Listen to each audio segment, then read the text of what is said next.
بيبتدي مسلسلنا بميري اللي عندها عقدة من شكلها وشايفة نفسها مش حلوة خالص، وده بسبب تنمر الناس على شكلها، وده بيخليها تمشي تقيم الناس في الشارع، وده على حسب درجات جمالهم، وبتديهم نسبة وبتقول كل واحدة محتاجة تعمل تجميل لإيه، ومن كتر كرهها لشكلها بتقرر تعمل عملية تجميل علشان تتخلص من التنمر، وبتروح المستشفى مع مامتها اللي بتطمنها وبتهديها قبل ما تدخل أوضة العمليات. وبعد ما الدكتور بيبنجها بتفتكر لما كانت صغيرة وكانوا زمايلها في المدرسة بيشبهوها بالخنزير لانها كانت تخينه ومش حلوه، ومره حبسوها في حمام المدرسه كمان وفضلوا يتريقوا عليها، فقررت تخس وبطلت تاكل لحد ما خست فعلا وبقت رفيعه خالص علشان تتخلص من التنمر. بس برضه بيفضلوا يضايقوها مع انها كانت اشطر بنت في فصلها، فبقى قررت وزهقت من الحياه والموضوع ده كله، فقررت تسيب لهم الحياه وتمشي. بس رجعت في قرارها في اخر لحظه، ولما ولد في المدرسه عجبها راحت تعترف له بحبها وقالت له مش عايزة تعرف عليا خالص؟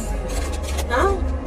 بس للأسف رفضها بطريقة وحشة خالص، وبيقول لها عنها إنها مسخ. وبتعدي الأيام وبتفضل تتعرض لمواقف محرجة بسبب شكلها، علشان كده قررت تعمل عملية تجميل. وبنرجع للوقت الحالي، وبتكون مي خلصت العمليات الكتير اللي عملتها، وبتكون مبسوطة بالتغير اللي حصل لشكلها، وبتفضل تبص لنفسها في المراية بحب لأول مرة، مع إنها عارفة إن هو باين عليها إنها عملت عمليات كتير أوي، بس بتقول ما علينا، المهم إن أنا أخيرا بقيت جميلة. وبتعدي الأيام وبتدخل الجامعة وبتدخل قسم الكيمياء، وبيبص لها كل الطلاب اللي في الجامعه باعجاب، وفي ولد بيروح وبيطلب رقمها، بس هي مش بتكون مصدقه نفسها على طول، فمن التوتر بترفضه. وبعدين بتروح تتعرف على زمايلها الجدد، وهم بيكونوا بيتكلموا وبيتعرفوا على بعض. بتيجي بنت جديده وبيكون اسمها سو، وكلهم بيعجبوا بشكلها، حتى مي بتقول انها جميله جدا، وانها كمان ممكن تكون اجمل بنت في الجامعه، ولما بتقيمها بتديها 100%. ده بقى كونغ معاهم في نفس القسم، وبيكون وسيم جدا. بيروحوا الطلاب الجدد لحفله ليهم علشان المستجدين يتعرفوا على بعض، واول واحد بيطلع علشان يعرفهم على نفسه بيكون كونغ.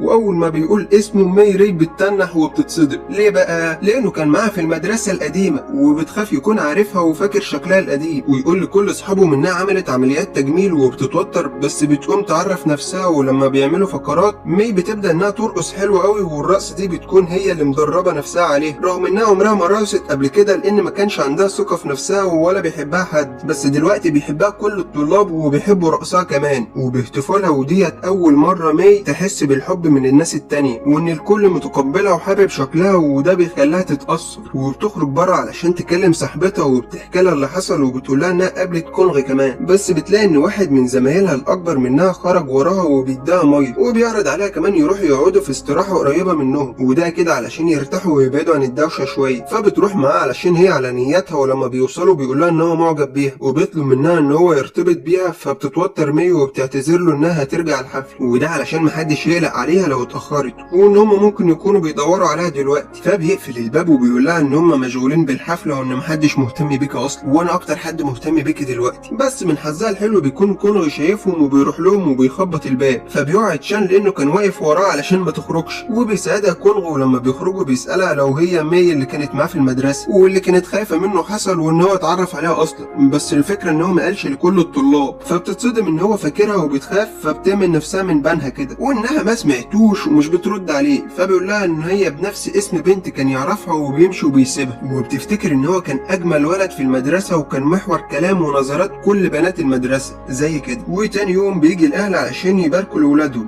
وبنعرف ان ابو كونغ عضو في المجلس وحد مهم وليه نفوذ، بس المشكله ان هو مش قريب من ولاده. وبنروح لابو مي اللي باباها لسه ما يعرفش انها عملت عمليه تجميل اصلا، لان مامتها ما قدرتش تقول له. فلما بيوصل الجامعه ما بيعرفهاش وبيقعد يدور عليها، ويشاء القدر يروح يسال بنت لانه بيفكرها زميلتها، وبيستغرب كده لما بيلاقي نفس الصوت. فلما بتقول له انها مي بنته اصلا مش بيصدقها لحد لما بتاكد له، فبيتصدم وبيسيبها وبيمشي، وده حتى من غير ما يتصور معاه. فبتجري وراه وبتعتذر له انها عملت كده من غير ما تعرفه، وبتقول له ان هو اللي اضطرها تعمل كده لانها كان معارض وهو ما كانتش قادره تتحمل، لان الكل كان بيتنمر على شكلها. وبيقول لها ان هو ما يعرفهاش وبيمشي. ولما بتدخل المحاضره بيروح لها نفس الطالب البارد وبيسال عن رايها في اللي كان طلبه، وبيطلب منها ان هم يرتبطوا تاني. يا عم ارحمنا بقى، ما قالت لك لا مره. فبتستاذن منه وبتروح الحمام علشان تستجمع شجاعتها، وده علشان ترفضه، وبتشجع نفسها وبتجهز الكلام اللي هتقوله. في الوقت ده بتكون سو شايفاه وهو عايز يعترف لمي، فبتقرر بقى انها تروح له هي الاول، وبتقول له انها معجبه بيه،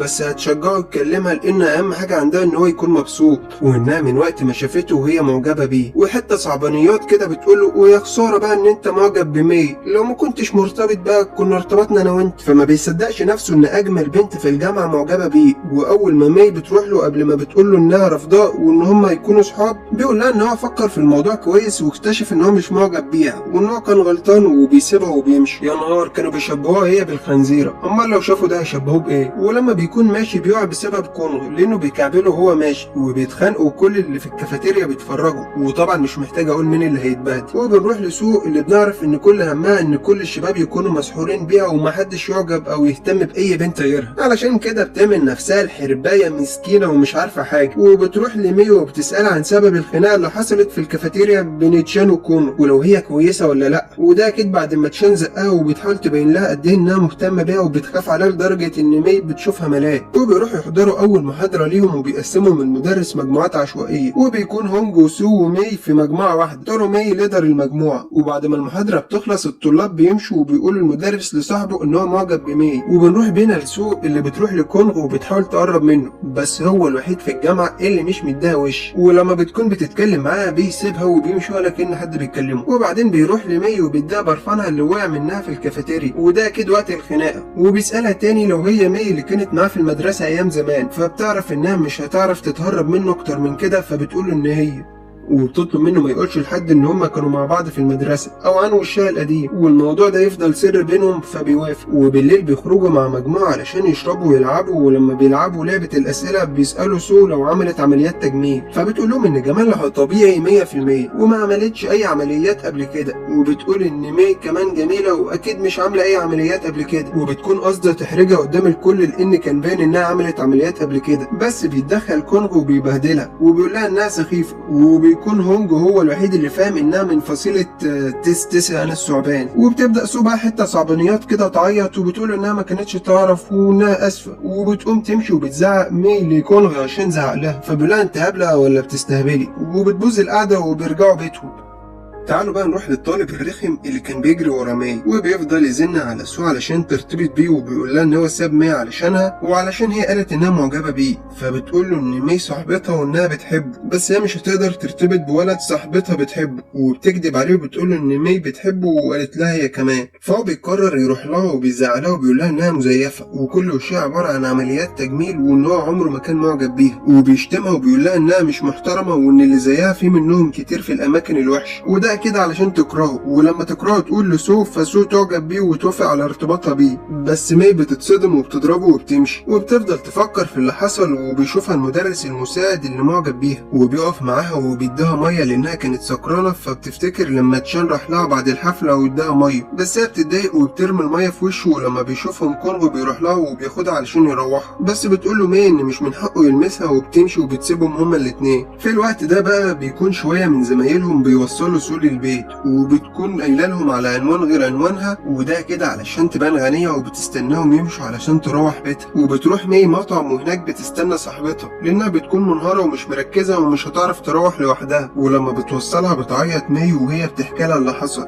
وبتسالها هي عملت ايه علشان يحصل لها كل ده، وان هي كل اللي كانت عايزاه انها تعيش حياه طبيعيه ومش اكتر وتكون زي بقيه البنات، وبتهديها صاحبتها وبيروحوا. وتاني يوم بيقرر الطالب الكبير ينتقم من مي بما انه اكبر منها ومسؤول عن طلاب سنه اولى، فبيجمعهم كلهم علشان يعاقبهم وبيطلب من البنات يخرجوا ما عدا مي. وبيفضل بقى يتنمر عليها وبيقولها ان هو هيخليها تترجاه علشان يسامحها، وبيزقها وبتقع على الارض. وبيوصل بقى في اللحظه ديت كونغو وبيضربه قدام كل الطلاب وبياخدها وبيخرج. وبعدها بتروح سول مي وبتقول لها انها اسفه لانها حاسه انها السبب في اللي حصل، وده لان بيشان طلب يرتبط بيها وهي رفضت، فهو طلع غضبه عليها وبتجرها في الكلام وبتقول لها ان هو واضح ان كونغو معجب بيها لانه بيدافع عنها ودافع عنك قبل كده كذا مرة. فبتتفاجئ مي وبتهزر وبتقول لا ده اكيد بالغلط ان هو بيعمل كده علشان بس كانوا في نفس المدرسة زمان، بس بتلاحظ بقى انها قالت السر بتاعها بالغلط. ونروح بينا بقى للمدرس اللي كان معجب بمي، وبيبدأ بقى يبهدل تشان على اللي عمله معاها وبيهدده لو ضايق مي تاني هيدمر مستقبله. وبعدها بقى مي وكونغو بيبقوا صحاب على طول بعد ما ساعتها يجي 1000 مرة، وبتفتكر وهم قاعدين مع بعض ايام ما كان هو كمان بيتنمر عليها اصلا في المدرسة. وتاني يوم بقى في السكشن بتتلسع مي من النار، فبتتضايق سو ان الكل ركز مع مي واهتموا بيها، فبتقرر تعمل تمثيلية وتوقع على نفسها حمض معين وتقول ان مي هي اللي وقعته عليها، وده كده علشان تبقى مصدر اهتمامهم ويركزوا معاها. بس اللي بيحصل ان محدش بيبص لها وكونغ حتى ما بيشيلش عينه من على مي. وفي يوم بتروح مي وصاحبتها ايفنت للعطور، وبتقابل مديرة شركة العطور اللي عاملة الايفنت وبتكون عارفاه لان دي الست اللي انقذتها لما كانت عايزة تنتحر.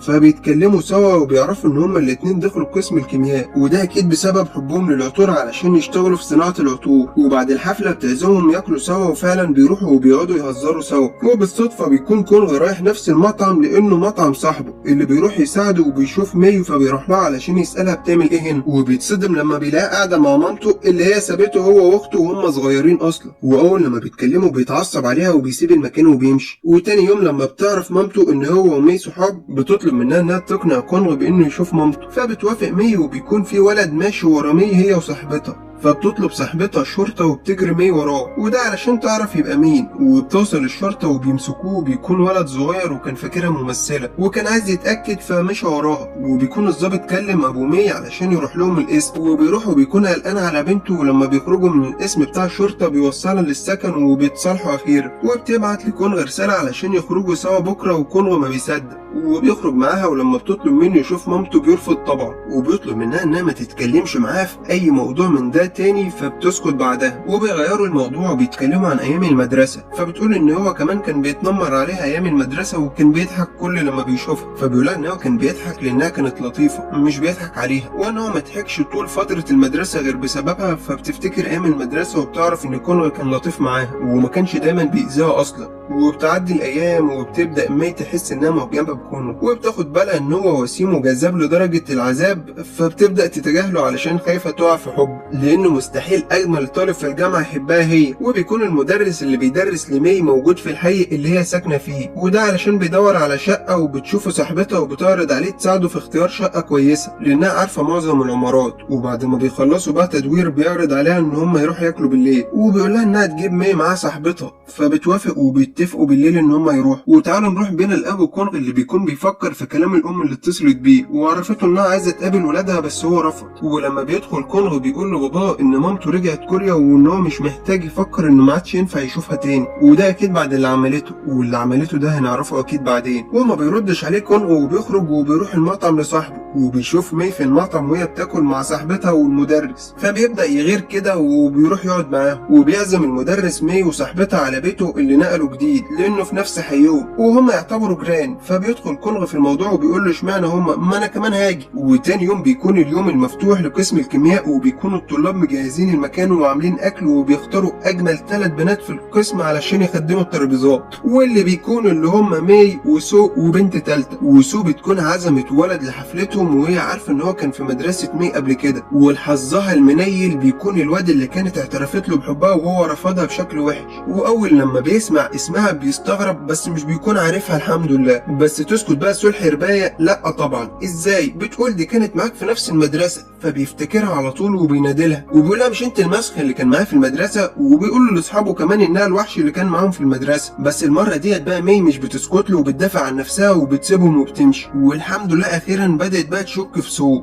وانها بتقصد تاذيها متعمده وانها مش كويسه، وده زي ما كانت فاكره. وده بعد ما صاحبتها كمان بتوقف الولد اللي ضايقها وبتعرف منه ان سو هي اللي عملت كده وانها اللي كانت عايزاه، وقربت منه واتعرفت عليه وكمان دعته للحفله ديت. وتعالوا بقى نروح لمامة كونغ اللي بتكلم مي وبتسالها لو فاضيه، وبتكون مي مخنوقه من اللي حصل فبتروح لها وبيتكلموا بقى عن حياتهم. وبتقول لها مي ان هي اللي انقذتها لما كانت عايزه تنتحر، وكلامها اللي حببها في الحياه وهون عليها. وبتحكي لها مامة كونغ بقى ان اختيار جوزها كان غلط، وانها بعد ما اتجوزت حياتها باظت وكانت حاسه انها محبوسه، وده لان جوزها خلاها تسيب شغلها. واليوم التاني بقى من المهرجان بتخليهم بنت يقعدوا مع ولدين، وبتقول انها تشوف ولد تالت علشان لو عجبوا بعض يتوعدوا. فبيجي كونغ وبيقعد وبيقول لها ان هو عايز يشاور على البنت اللي عجبته، وبيشاور على مي. فبتساله البنت لو هي كمان معجبه بيه، وقبل ما ترد الميه بتقع عليها فبتقوم علشان تغير هدومها. وبيقول لها كونغ وسو في نفس الوقت ان هم يروحوا معاها. فبتقول لسو انها هتروح مع كونغ كونغ لانها بتكون عرفت انها مش كويسه خالص. وبنروح بينا لمامة كونغ اللي بتكون اتسممت لانها اكلت اكل فاسد، وبتدخل المستشفى فبتروح لها مي وبتكتشف انها فاقده حاسه الشم رغم انها بتشتغل في العطور اصلا. وبتتصل بكونغ وبتقول له ان مامته في المستشفى وبتبعت له العنوان، وبتقول له كمان انها فاقده حاسه الشم من فتره طويله. فبيروح لها كونغ وبيزورها وبيسمعها وهي بتتكلم مع المساعد بتاعها اللي كان فاكر ان هو حبيبها وانها عمرها ما حبت حد من وقت ما اتطلقت. ولما بيتكلم معاها بيعرف ان باباه كذب عليهم لان قال لهم انها سابته علشان حبت واحد غيره واختارته وقررت تسيب ولادها. فبتقول له مامته ان ده ما حصلش ومش بترضى تقول له السبب الحقيقي. ولما بيرجع البيت وبيقول لباباه بيفتكر ان مامته حكت له كل حاجه، فبيقول له ان في مره بس ضربتها لانها رفضت تسيب شغلها وكانت هتموت بعدها وفقدت حاسه الشم بس، فهي زعلت مش اكتر وسابت البيت.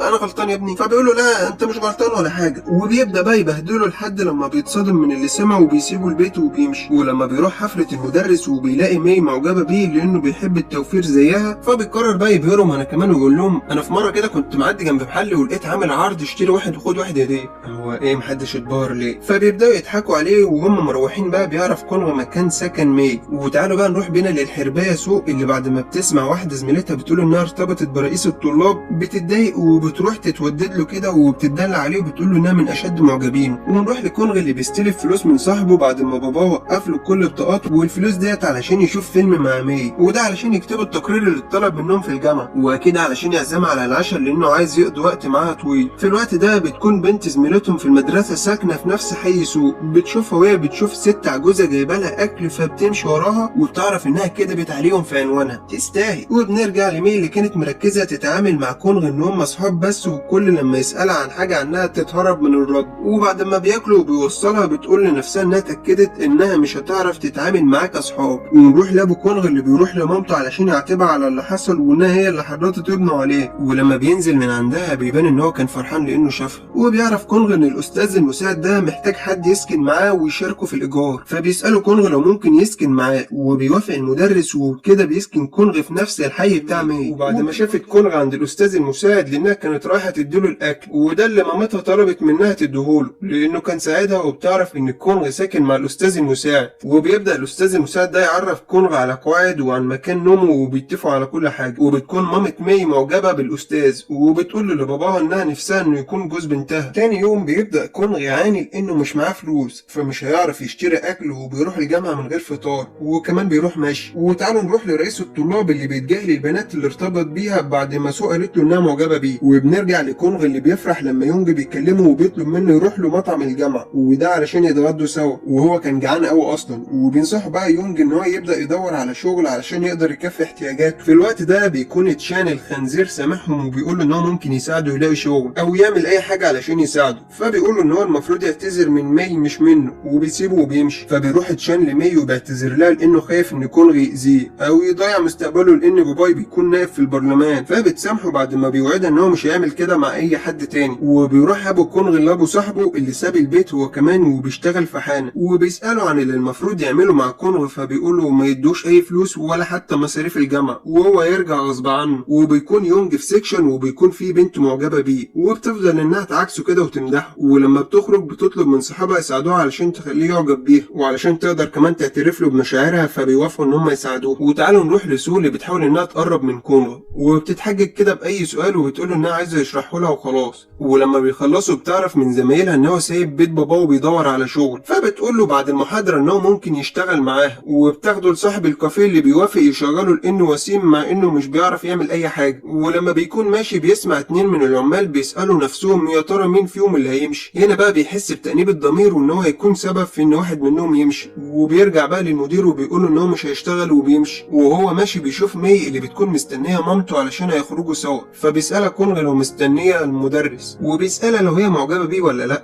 فبتقول له لا طبعا. وبتوصل مامته وهما بيتكلموا وبتعرض عليه يتغدى معاهم وبيروحوا وبيقضوا وقت لطيف وبيكونوا مبسوطين هما الاتنين. ولما بيخرجوا من المطعم بيشوفوا المدرس وبيعرض عليهم يكملوا السهره في السكن، فبيروحوا كلهم وبيفضلوا يشربوا عصير ليمون. وبتفقد مي الوعي لانها بتتعب من الشرب، فبيشيلها كونغ وبيروحها بيتها. وهو بيوصل مامته بتطلب منه تحضنه وبيوافق وبتقول له ياخد باله من نفسه وبتديله فلوس وبتمشي. وتاني يوم يوم بيشتري بطاقة للمواصلات علشان يروح الجامعة مع ماي، ولما بيكونوا مستنيين الباص بيقول لها ما تشربيش كتير غير لما اكون معاكي علشان محدش يشيلك غيري. ولما بيكونوا في الباص بيسألها الولد اللي كان مشى وراها لو كون حبيبها، فبيقول له على اساس ان هو يبعد عنها، بس بتبدأ تشك ان هو فعلا معجب بيها وبيحبها. وتعالوا نروح للمدرس اللي بيعزمها، ولما بيروحوا بيسألها لو عندها حبيب، فبتقول له لا وان مش بتفكر في الموضوع ده اصلا. فبيقول لها انها جميلة، فبتقول له انها عملت عمليات تجميل، فبيقول لها برضه انت جميلة. ولما بترجع الجامعة بيغير كونغ لما بيشوفها واقفة مع المدرس، يعني بعد ما كانت محدش بيحبها دلوقتي اجمد ولدين في الجامعة بيتخانقوا عليها. وبيعرف منها كونغ انها رايحة انترفيو علشان تشتغل، فبيقرر يروح معاها وبيشتغلوا سوا. واول يوم شغل بيفضلوا يجهزوا نفسهم وبيهتموا بشكلهم علشان هيكونوا مع بعض. وبتوصلهم مامته وبيبداوا شغل في معرض الاساسات، وبتروح لاخته الشغل، ولما بتخرج بتروح لمامتها وبتتكلم معاها بقى وبتعتذر لها انها سابتهم وما خدتهمش معاها. فبتبهدلها بنتها وبتقول لها انها مش مسامحاها وبتمشي وهي بتعيط.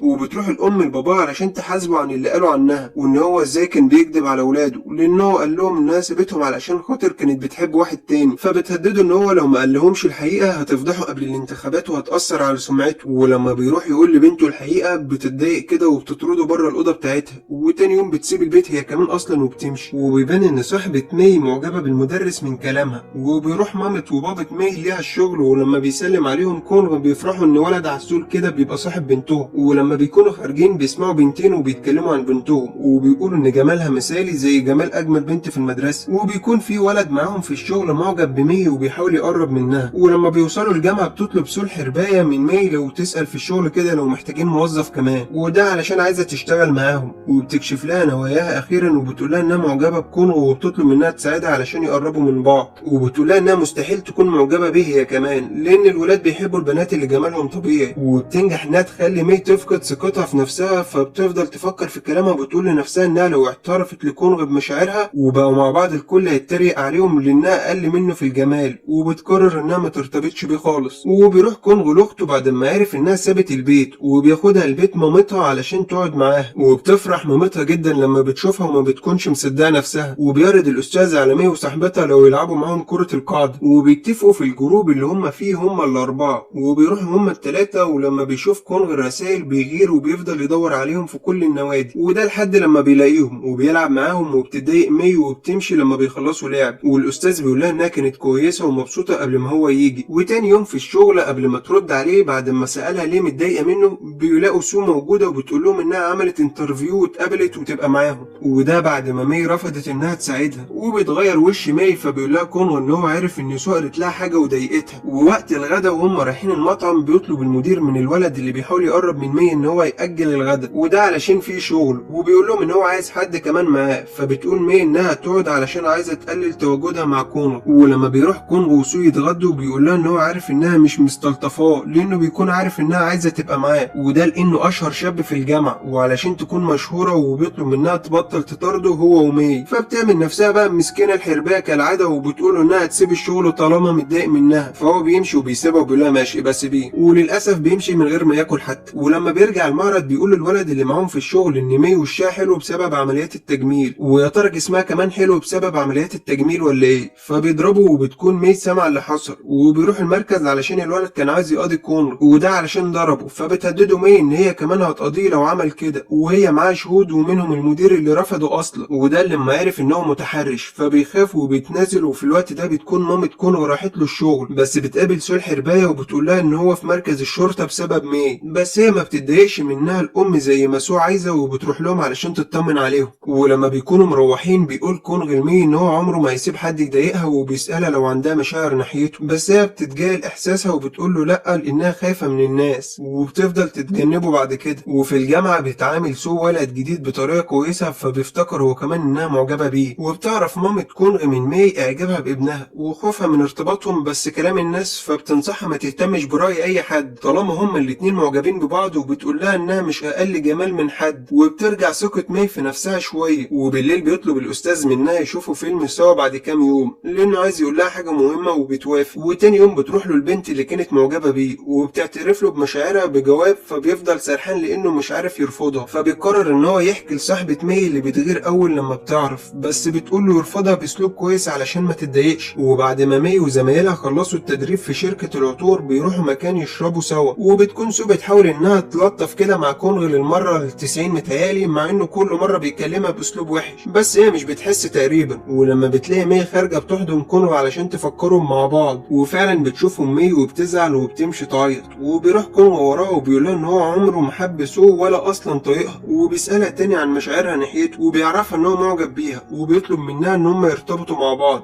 بس بترفضه. بس بتعرفه ان السبب خوفها من كلام الناس، وان هم ممكن يتنمروا عليها تاني لو ده حصل. وبتفضل تعيط علشان تاكد له انها بتحبه. وتاني يوم بيقول لها في التدريب ان هو مش هيقدر يرجعوا صحاب، وان هو هيفضل مستنيه. وتعالوا نروح لاهل مي اللي كانوا جايين لها. بس بيشوفوا مامة كونغ وبيروحوا ياكلوا سوا. ولما بتجامل مامتها مامة كونغ وبتقول لها ان جمالها زي جمال كانجنام، معرفش مين كانجنام الصراحه، بس شكلها بنت مشهوره يعني. بتقول لهم بنتها ان مامتها ما عملتش اي عمليات تجميل، وان اللقب ده بيتقال للي عملوا تجميل كتير بس. فبيزعلوا بعد ما كانوا فرحانين لان بنتهم عملت عمليات تجميل. وفي نفس اليوم بتروح مي تشوف الفيلم مع المدرس، وهناك بقى بيعترف لها بحبه، وبيقول لها ان هو بيحبها لانها جميله، وبيطلب منها تفكر براحتها. ولما بيكونوا مروحين بتتاسف له مي وهي بتعيط، وبتقول له انها مش هتقدر ترتبط بيه. فبيهديها وبيقول لها ان هو كان عارف ان هي وكونغ بينهم اعجاب متبادل، بس مصمم يصارحها بمشاعره، وبيتمنى لها حياه كويسه مع كونغ، وبيشجعها ترتبط بيه. وللاسف بيشوفهم كونغ وهم قريبين من بعض، وبيفتكروا معجبين ببعض. فبيمشي وبيفضل يشرب عصير ليمون طول الليل لحد لما بيغمى عليه. وتاني يوم بتتهور سو الحربايه وبتقول قدام كل زمايلها انها معجبه بكونغ وعايزه ترتبط بيه. فبيبدا كل الولاد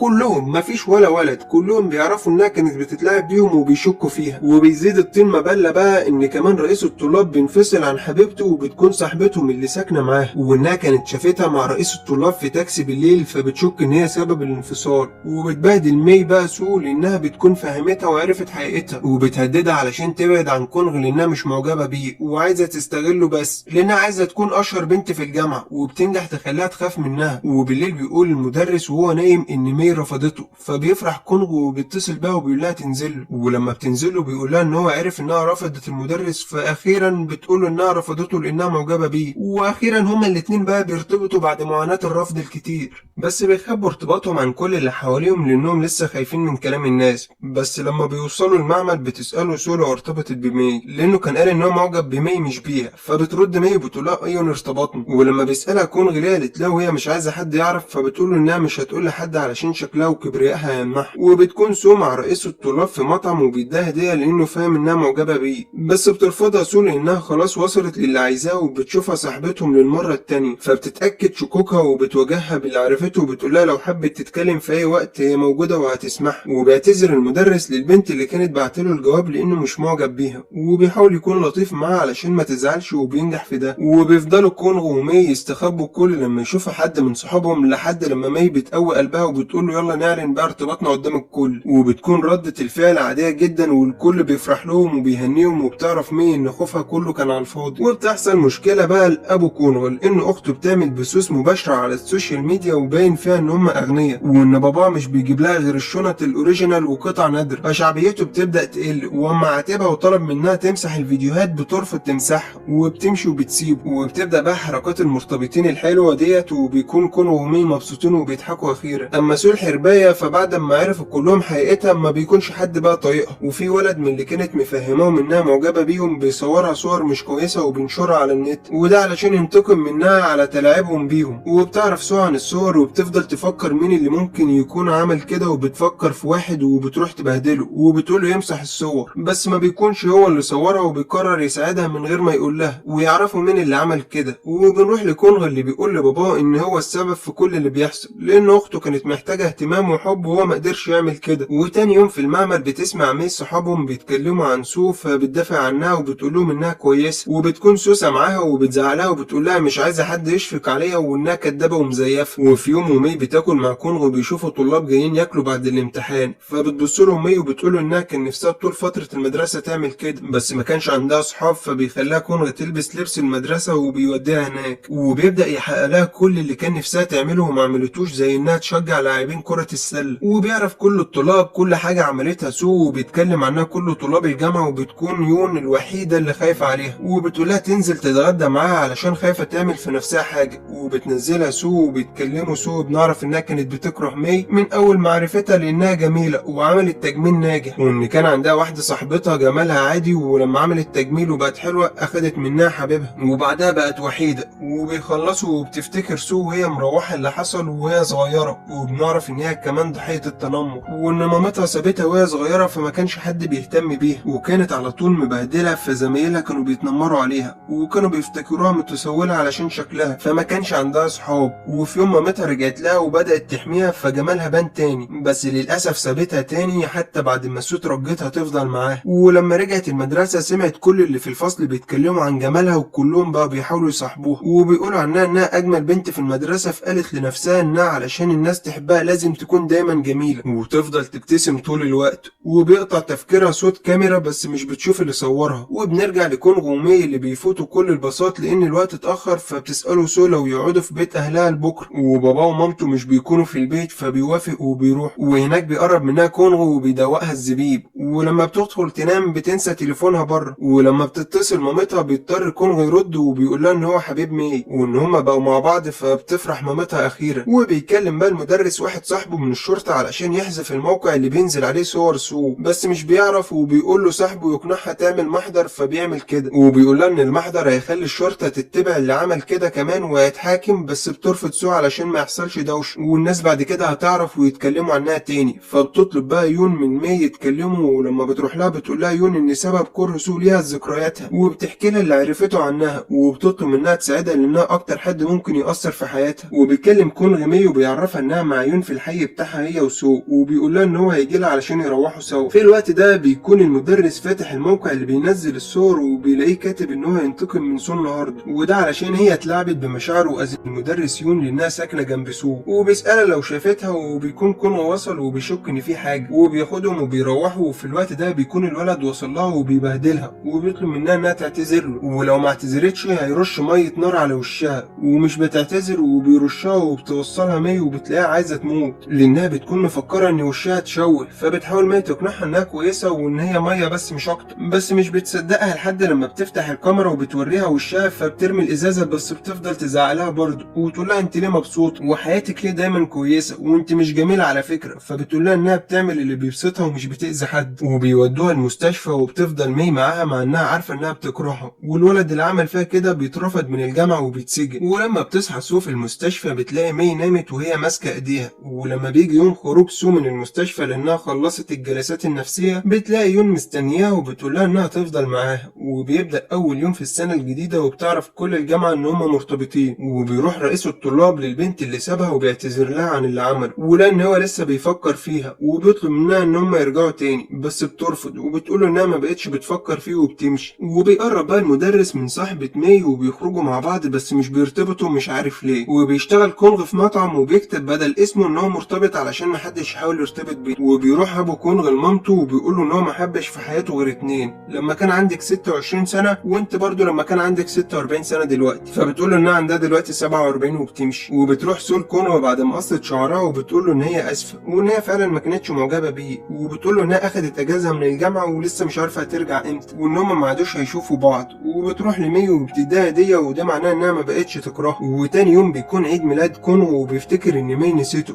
بس بتكون مجهزه له مفاجاه حلوه وحاجزه له في مطعم وعامله له احتفال بعيد ميلاده. وبيقول لها انها غيرت حياته